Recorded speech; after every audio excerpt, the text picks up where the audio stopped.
Magandang oras mga kababayan, narito na ang pinaka-latest update natin sa magiging lagay ng ating panahon ngayong araw at sa susunod na 24 oras. Meron tayong nakikita na posibleng bagyo na magmumula sa silangan ng bansa. Ayon sa datos ng mga modelo, tumaas na ang chance ng development nito. Alamin natin ang pinakabagong detalye dito para naman lagi kang updated sa lagay ng ating panahon, i-click mo lang ang subscribe button. Sa kasalukuyan, easterlies o ang mainit at malumigmig na hangin nang gagaling sa silangan ang patuloy na nakakapekto sa malaking bahagi ng ating bansa. At gaya ng karaniwan nating napapansin kapag easterlies ang dominante, madalas ay mainit at maalinsangan ang panahon sa umaga hanggang tanghali. Pero ang mahalagang paalala, habang tumatagal ang araw at umiinit ang paligid, mas lumalaki ang tsansa ng pagbuo ng mga ulap na may dalang pag-ulan at pagkidlat pagkulog na posibleng magdulot ng biglaang pagbaha at pagguho ng lupa lalo na pagsapit ng hapon o gabi. Sa on-the-ground forecast weather condition, asahan sa Northern Mindanao, Caraga, Socsagen, Lanao del Sur, Maguindanao del Norte at Maguindanao del Sur, inaasahan ng maulap na kalangitan na may kalat-kalat na pag-ulan at thunderstorms. Dulot pa rin ito ng easterlies na patuloy na humihigop ng moisture mula sa karagatan papasok sa kalupaan. Sa mga lugar na ito, asahan na maaaring may mga sandali na mahina hanggang katamtamang ulan, pero sa ilang pagkakataon, lalo na kapag may mabubuong mas malalakas na thunderstorm cells, posible ring maranasan ang mas buhos at mas malakas na ulan sa maikling oras. Kapag nangyari ito, maging alerto dahil may posibilidad ng flash floods, lalo na sa mga babang lugar at landslides naman sa mga bulubundukin o malapit sa gilid ng bundok. Dito naman sa Davao Region, maging alerto sa mga lugar na may matatarik na dalisdis at sa mga daanang malapit sa gilid ng bundok. Dahil kapag nababad na sa tubig ang lupa, mas tumataas ang posibilidad ng pagguho. Para naman sa Metro Manila at nalalabing bahagi ng bansa, inaasahan ng partly cloudy to cloudy skies with isolated rain showers o thunderstorms. Ibig sabihin, sa maraming lugar ay magsisimula ang araw na medyo maalinsangan, mainit-init at may halong sikat ng araw na may posibilidad ng bigla ang pagdilim ng langit sa hapon o gabi dahil sa mga localized thunderstorm. Ito ang isa sa mga karaniwang pattern, mainit sa unang bahagi ng araw tapos may tsansa ng biglaang ulan sa hapon o gabi. Kaya kahit mukhang maganda ang panahon sa umaga, hindi ibig sabihin ay tuloy-tuloy na itong magiging maaliwalas hanggang gabi. Dahil dito mahalagang tandaan na kahit isolated lamang ang mga pag-ulan sa ilang lugar, maaari pa rin itong maging malakas at mapanganib lalo na kung may kasamang matinding pagkulog, pagkidlat at pabugso-bugsong hangin. Sa mga ganitong sitwasyon, posible pa rin ang flash floods o localized flooding lalo na sa mga lugar na mahina ang drainage o madaling bahain.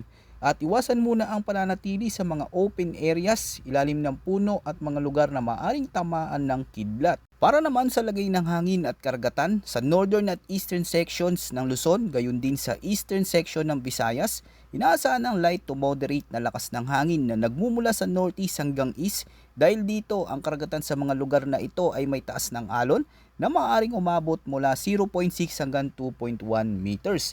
Ibig sabihin sa maraming coastal area sa silangang bahagi ng bansa, makakaranas pa rin tayo ng medyo magalaw na karagatan.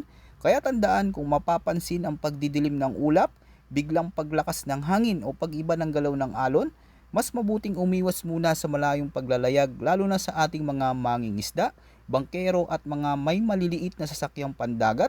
Ugaliin suriin muna ang lagay ng panahon bago pumalaot.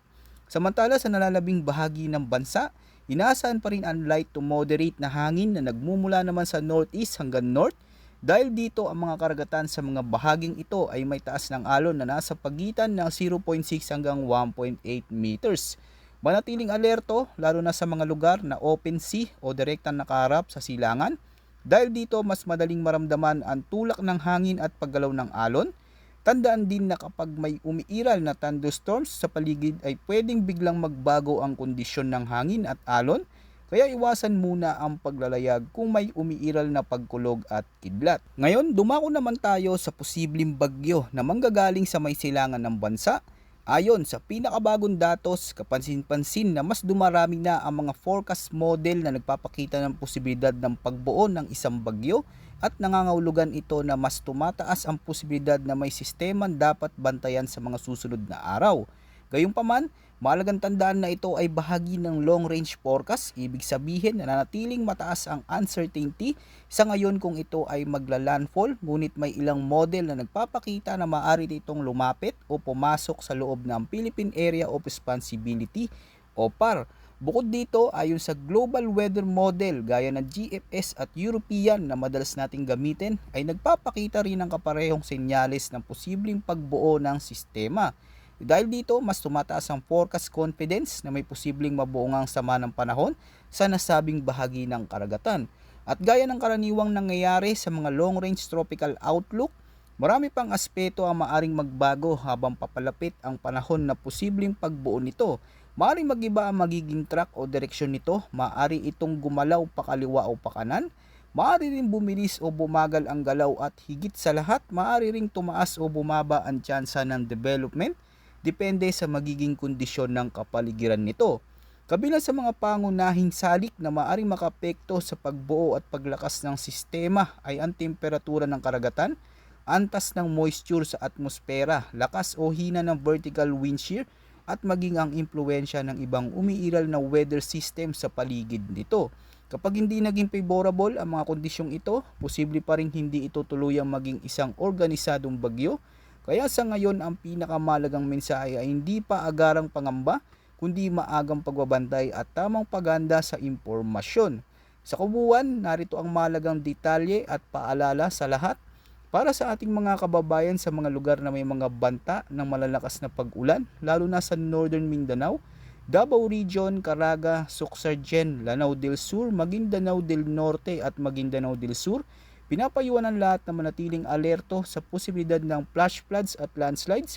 Kung kayo ay nakatira malapit sa ilog, sapa, mababang lugar, paanan ng bundok o landslide prone areas, mas mabuting maging handa at bantayan ang anumang mabilis na pagtaas ng tubig o pagguho ng lupa, lalo na kung magpapatuloy ang malakas na ulan. Sa Metro Manila at nalalabing bahagi ng bansa, mananatili naman ang posibilidad ng partly cloudy to cloudy skies with isolated rain showers o thunderstorms. Bagamat hindi inaasahan tuloy-tuloy ang pag-ulan sa maraming lugar, posible pa rin ang biglaang buhos ng ulan sa hapon hanggang gabi, lalo na sa mga lugar na makakaranas ng localized thunderstorm. At para naman sa lahat ng may travel plans, lalo na sa may lakad sa coastal areas, islands o mga biyahe sa mga susunod na araw, mahalagang ugaliing i-check ang pinakabagong weather updates dahil habang papalapit ang mga susunod na araw, mas magiging malinaw kung ano ang magiging kilos ng posibleng sistemang binabantayan natin sa may silangan. At manatiling nakamonitor dito sa ating channel para sa pinakabagong update ukol sa magiging lagay ng ating panahon. At huwag kalimutang mag-ingat mga kababayan ngayong long weekend.